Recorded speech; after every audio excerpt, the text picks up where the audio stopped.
हिंदू धर्म को दुनिया के सबसे पुराने धर्मों में से एक माना जाता है। इस धर्म से दो महान कहानियां निकली जिनका नाम है महाभारत और रामायण। रामायण में जहां धर्म को ऊपर रखा गया, वहीं महाभारत में साहस, धर्म युद्ध, रणनीति और इंसान के भगवान से रिश्ते को ऊपर रखा गया। मगर इन दो महान ग्रंथों की बात ना भी करें तो भी भारत बहादुरी की कहानियों से भरा पड़ा है। इसमें सत्य का महत्व है और धर्म की विजय है। लेकिन इन किस्सों में एक बात शामिल थी और वो थी हिंदू धर्म के देवी देवताओं के पास मौजूद शक्तिशाली हथियार। ऐसा बताया जाता है कि महाभारत में 1000 से ज्यादा अलग अलग तरीके के हथियारों का इस्तेमाल किया गया था। तो चलिए आज हम इसी भारत के कुछ ऐसे ऐतिहासिक हथियारों के बारे में आपको बताएंगे जिसके बारे में आपने शायद अभी तक नहीं सुना होगा। नंबर 1, त्रिशूल। महादेव के हाथों में रहने वाला हथियार त्रिशूल इस दुनिया का सबसे खतरनाक हथियार माना जाता है। ऐसा कहा जाता है कि त्रिशूल किसी भी हथियार का खात्मा कर सकता है और एक बार अगर त्रिशूल का इस्तेमाल कर दिया जाए तो केवल महादेव ही उसे वापस ले सकते हैं। वैसे क्या आपको पता है त्रिशूल के जो 3 शूल होते हैं वो 3 अलग अलग सिचुएशंस को बताते हैं, जैसे संसार का निर्माण, विनाश और संरक्षण। ठीक वैसे ही जैसे हिंदुइज्म के 3 गुण हैं, सतोगुण, रजोगुण, तमोगुण, और ब्रह्मांड में 3 लोक, भूलोक, अंतरलोक और शिवलोक। अब ऐसा क्यों माना जाता है? भगवान शंकर डिस्ट्रक्शन के देवता है और इसीलिए जब कलयुग अपने चरम पर होगा तब भगवान शिव अपने त्रिशूल से पूरी दुनिया को भस्म कर देंगे और उस वक्त कोई नहीं बचेगा, क्योंकि त्रिशूल की शक्ति से महादेव के अलावा और कोई नहीं बच सकता। नंबर 2, सुदर्शन चक्र। श्री कृष्ण के हाथों में रहने वाला सुदर्शन चक्र एक गोल चक्री जैसा हथियार होता है। इस चक्र में 108 किनारे होते हैं। वैसे तो ये हथियार आप हमेशा भगवान विष्णु के हाथों में ही देखते हैं। उनके हाथ में चक्र इस बात के प्रतीक है कि वे इस ब्रह्मांड के सभी ग्रहों, तारों और स्वर्ग के मालिक हैं। इस चक्र का प्रयोग उन लोगों के विरुद्ध किया जाएगा जो संसार के नियमों का पालन नहीं करते। हमारी संस्कृति में ऐसा माना जाता है कि भगवान शिव ने ये चक्र भगवान विष्णु को एक उपहार के तौर पर दिया था, लेकिन इसकी रचना आर्किटेक्ट ऑफ गॉड कहे जाने वाले भगवान विश्वकर्मा ने की थी।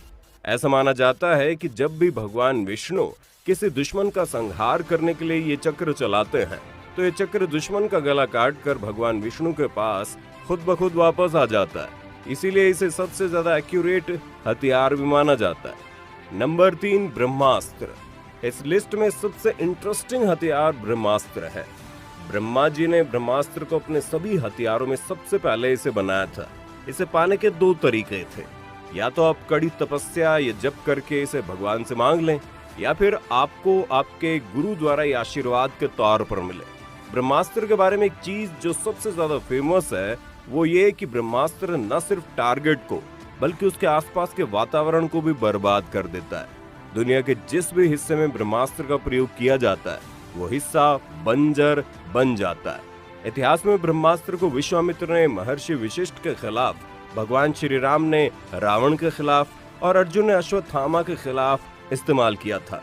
और इन सब युद्धों का अंत क्या हुआ था ये तो हम सब जानते हैं। ब्रह्मशिर अस्त्र। ब्रह्मशिर अस्त्र भगवान ब्रह्मा द्वारा बनाया गया दूसरा हथियार है और ऐसा माना जाता है ब्रह्मास्त्र से 4 गुना ज्यादा शक्तिशाली होता है। ब्रह्मशीर्ष अस्त्र ब्रह्मा जी के 4 मुखों से बना हुआ है और इस हथियार की सबसे खास बात यह है कि आप इसकी एनर्जी को किसी भी छोटी से छोटी और बड़ी से बड़ी चीज में हस्तांतरित कर सकते हैं।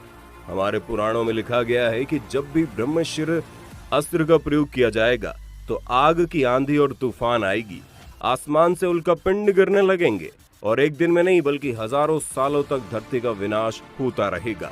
ऐसा माना जाता है कि 14 ब्रह्म सालों तक धरती पर पानी की बूंद तक नहीं गिरेगी, पूरी धरती धूल में तब्दील हो जाएगी। ब्रह्मांड अस्त्र ब्रह्मा जी द्वारा बनाया गया तीसरा और सबसे पावरफुल हथियार है और ऐसा माना जाता है कि ब्रह्मास्त्र और ब्रह्मशीर्ष अस्त्र से भी ज्यादा शक्तिशाली है। ये ब्रह्मा जी के 5 मुखों से मिलकर बना है। वैसे तो ये एक डिफेंसिव हथियार है जो ब्रह्मा जी के पहले दोनों हथियारों को काउंटर करने के लिए बनाया गया था, लेकिन अगर कभी इसका इस्तेमाल ऑफेंसिव पर्पस के लिए किया गया तो इसके प्रकोप से बचना बहुत मुश्किल है। ये पलक झपकते ही पूरी दुनिया को खत्म करने की ताकत रखता है। रुद्रास्त्र भगवान शिव अपने योग और तपस्या के लिए जाने जाते हैं और ऐसा माना जाता है कि उनके पास एक तीसरी आंख भी है जो उनके शरीर का सबसे पावरफुल हिस्सा है।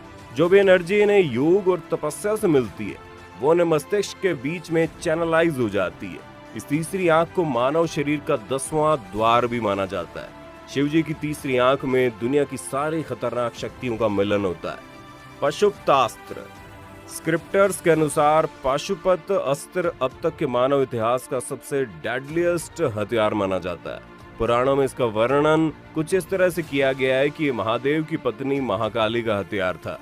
पाशुपत अस्त्र इतना विनाशकारी है कि एक ही झटके में पूरे मानव जाति को खत्म कर सकता है और आज तक सिर्फ 2 ही योद्धा थे जो पाशुपतास्त्र को इस्तेमाल कर पाए, महाभारत के अर्जुन और रामायण के इंद्रजीत। लेकिन इस हथियार की इंटरेस्टिंग बात यह है कि जब भी इसे छोड़ा जाता है हर बार इसके हेड और शेप में परिवर्तन हो जाता है और इसलिए इसको शेप शिफ्टिंग हथियार भी कहा जाता है। वज्र ये भगवान इंद्रदेव का हथियार माना जाता है। भगवान इंद्र को लॉर्ड ऑफ थंडर कहा जाता है और वज्र इनका पर्सनल हथियार था जो थंडरबोल्ट कहलाता है। इस हथियार को भगवान विष्णु ने महर्षि दधीची की पसलियों से बनाया था और सबसे पहले इस हथियार का प्रयोग वृत्रासुर नामक दानव को मारने के लिए किया गया, क्योंकि वृत्रासुर को वरदान मिला हुआ था कि ये किसी भी मेटल से बने हथियार से नहीं मर सकता।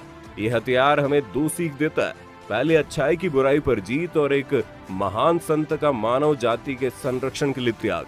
गदा रामायण में हनुमान जी और महाभारत के भीम की गदा को तो आपने देखा होगा। प्राचीन काल में बहुत ही लोकप्रिय हथियार था।